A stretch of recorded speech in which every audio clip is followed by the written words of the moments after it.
Welcome to A1 TV Telugu news. నేను భువన. Details చూద్దాం. రంగారెడ్డి జిల్లా ఆమనగల్ మండల విటాయిపల్లిలో రెవెన్యూ శాఖ మంత్రి పొంగులేటి శ్రీనివాసరెడ్డి పర్యటించారు. సమీకృత భూభారతి పోర్టల్ను ఆయన ప్రారంభించారు. రంగారెడ్డి జిల్లాలో భూభారతి పోర్టల్ పైలట్ ప్రాజెక్టుగా ఆమనగల్ మండలం ఎంపికైంది.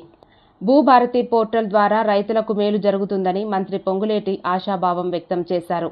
భూ వివాదాలకు శాశ్వత పరిష్కారం లభిస్తుందన్నారు.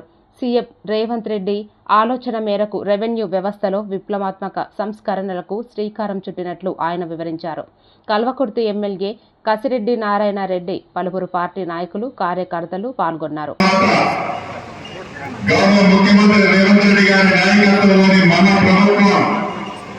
ఏ కార్యక్రమాలు చేసింది, ఎలా ప్రణాళికలు చేసింది, ఎలా పేదవాడిని ఆదుకున్నదో ఈ కార్యక్రమాలు చేస్తే ఎన్నికల ముందు ఇచ్చిన ప్రతి వాగ్దానాన్ని పేదవారి ఇంటికి చేర్చగలరు.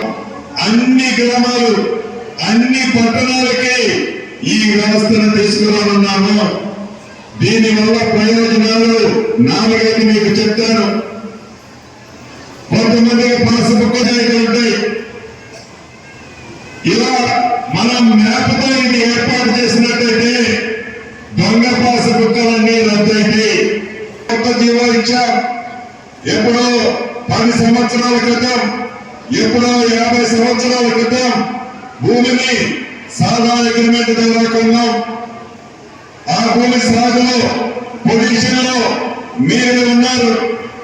కానీ భూభారతిలో మొదటి